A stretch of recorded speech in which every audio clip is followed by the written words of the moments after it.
Malaysia. Berita wilayah diteruskan dengan lintas langsung negeri bermula dengan Sabah. Antara tumpuannya, penduduk berterima kasih masalah mendapatkan barangan keperluan di Taman Semarak Tawau kini selesai. Putranya bersama Juvinia Jim Lajim. Silakan. Azam, terima kasih. Salam sejahtera. Isu disuarakan penduduk Taman Semarak Tawau mengenai masalah mendapatkan barangan keperluan selepas dikenakan Perintah Kawalan Pergerakan diperketatkan PKPD akhirnya selesai.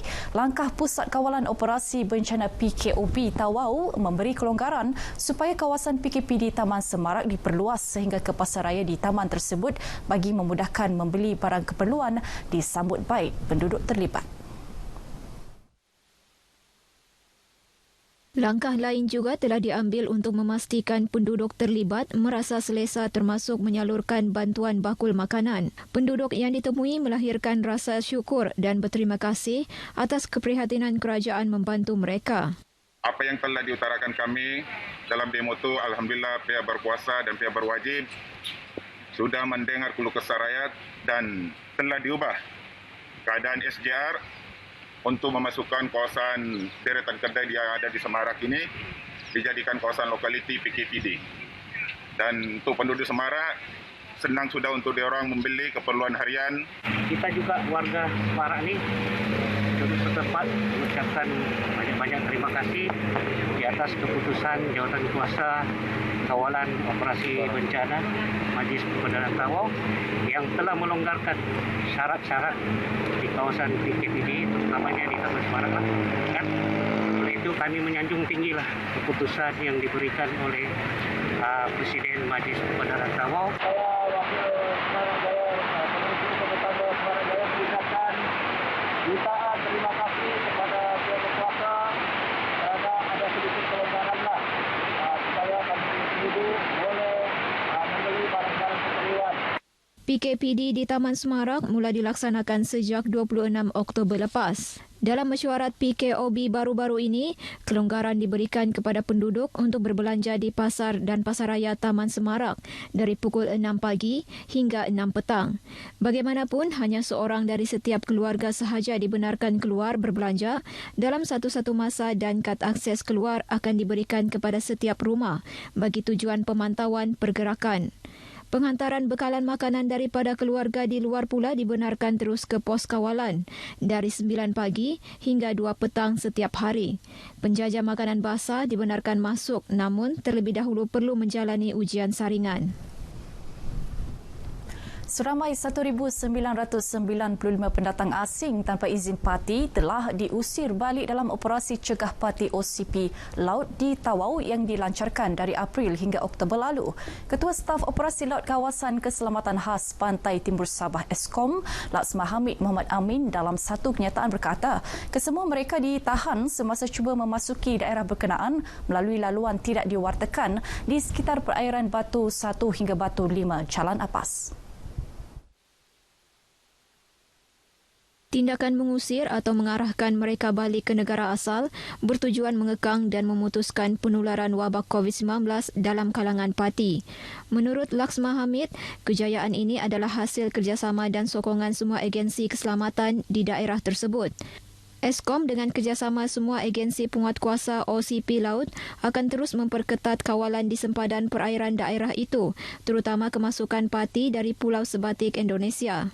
Sebanyak 3 buah kapal dan 8 bot telah diatur gerak dalam operasi ini, melibatkan kekuatan anggota seramai 9 pegawai dan 89 anggota lain-lain pangkat. Sementara itu, Laksma Hamid menyeru kepada semua komuniti maritim pesisir pantai memberi kerjasama dengan menyalur maklumat kepada pihak berkuasa mengenai pencerobohan parti untuk tindakan segera. Taman Pulau-Pulau Penyu TPPP Sabah dijangka akan meluaskan lagi program sarang penyu angkat secara dalam talian bermula tahun depan. Proses membangunkan sistem berkenaan sedang dijalankan dan terbuka kepada sesiapa sahaja yang berminat untuk menyertai program itu. Menteri Pelancongan, Kebudayaan dan Alam Sekitar Datuk Jafri Arifin berkata, Ia adalah langkah terbaik yang diambil TPPP ketika negara berhadapan pandemik COVID-19, bukan sahaja dalam aspek melindungi penyu, malah mempergiat usaha mempromosi produk pelancongan negeri. Penggunaan teknologi digital pasti akan memberi manfaat besar khususnya kepada sektor pelancongan di Sabah dalam meneruskan segala program yang telah dirancang. Terdahulu Datuk Jafri turut melawat Pulau Selingan dan Pulau Bakungan Kecil Sandakan. Program sarang penyu angkat telah diperkenalkan pada Jun 2016 yang mana pelawat boleh menaja satu sarang penyu di tapak penetasan dengan kos RM100. Sehingga Oktober tahun lalu ia disertai 609 pengunjung. Mengikut data TPPP, lebih 27 juta telur penyu dikutip sejak tahun 1979 sehingga September lalu, manakala jumlah penetasan anak penyu lebih 19 juta ekor. Meskipun berhadapan situasi sukar berikutan penularan pandemik COVID-19 ketika ini, golongan usahawan dan peniaga di Sabah dinasihat agar terus positif dan memikirkan alternatif dalam memastikan perniagaan dapat terus bertahan. Presiden Dewan Perniagaan Usahawan Sabah Anita Muhammad berkata antara inisiatif yang boleh diambil ialah mencari titik pertemuan antara pembeli dan penjual dan memanfaatkan penggunaan teknologi digital dalam menyediakan perkhidmatan. Sekurang-kurang apa yang kita patut capai adalah break even maksudnya tidak rugi dan tidak untung. Harus sentiasa memikirkan bagaimana untuk kita menambah jualan sebab kita pasti orang ramai masih memerlukan makanan, ya, masih ada pelanggan itu tetap ada dan masih ada. Tambahnya, pengalaman melalui Perintah Kawalan Pergerakan pada Mac lalu juga banyak membantu golongan peniaga tempatan untuk berhadapan dengan situasi sukar dan lebih bersedia menawarkan perkhidmatan secara dalam talian. Bagi mereka yang kurang berkemahiran menggunakan teknologi digital dalam memasarkan produk, Anita mencadangkan agar bermula dengan pendekatan paling mudah seperti aplikasi WhatsApp. Beliau juga berharap kerajaan akan terus memberi bantuan bagi meringankan beban peniaga yang terjejas. Menjelang Belanjawan 2021, golongan akademik di negeri ini mengharapkan belanjawan yang bakal dibentangkan bulan ini akan memberi tumpuan terhadap aspek keselamatan dan keperluan pendidikan dengan mengambil kira keadaan semasa dunia dan negara yang kini masih berperang dengan pandemik COVID-19. Dekan Fakulti Perniagaan Ekonomi dan Perakaunan Universiti Malaysia Sabah UMS, Profesor Datuk Dr. Kasim Mat Mansur berharap terdapat peruntukan untuk memperkasa barisan hadapan mengekang pencerobohan. Memberi peruntukan khas kepada keselamatan agar petugas-petugas barisan hadapan dapat mengawal dengan rapi persebadan negara daripada dicerobohi. Dalam usaha kita untuk mengekang PTI ini daripada terus bertambah di Sabah.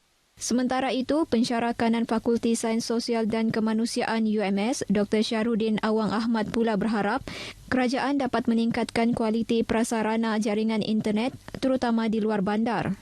Meningkatkan kualiti prasarana sedia ada ataupun menambahkan lagi poin-poin isyarat internet terutama sekali di luar bandar, memperkenalkan usaha-usaha dalam bantuan data dalam talian khusus untuk pelajar-pelajar dapat menjimatkan lebih banyak wang bagi mereka membelanjakan untuk tujuan pengajaran dan pembelajaran dalam talian.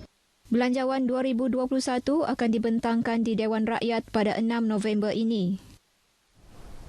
Unit Kaunseling Politeknik Kota Kinabalu sedia membantu pelajar yang memerlukan sesi kaunseling sepanjang tempoh Perintah Kawalan Pergerakan Bersyarat PKPB ini. Pengarah Politeknik Kota Kinabalu, Teknologis Zainab Osman berkata, unit tersebut yang dikendalikan 3 kaunselor bertauliah bersedia pada bila-bila masa untuk memberikan khidmat kepada pelajar yang memerlukan. Usaha berkenaan antara langkah diambil institusi berkenaan untuk menjaga kebajikan pelajarnya yang berada di dalam kampus sepanjang PKPB dikuatkuasakan. Unit kaunseling kita senantiasa terbuka. Jadi pelajar-pelajar kita ni boleh datang. Sekiranya dia ada apa-apa isu, dia akan datang ke unit kaunseling untuk meluahkan perasaan, bercerita apa tindakan yang boleh buat. Zainab menyatakan demikian ketika ditemui di Politeknik Kota Kinabalu. Menurut beliau, sejak PKPB dikuatkuasakan, pihaknya turut menerima panggilan daripada ibu bapa pelajar yang menyuarakan kebimbangan terhadap keselamatan dan kebajikan anak-anak mereka. Terdapat 1,301 pelajar yang memilih untuk berada di asrama institusi itu bagi membolehkan mereka mengikuti sesi pembelajaran secara maya. Majoriti mereka adalah dari kawasan Pantai Timur Sabah. Baik, sekian berita dari Sabah petang ini dan saudara, budayakan kebiasaan baharu pandemik COVID-19 belum berakhir.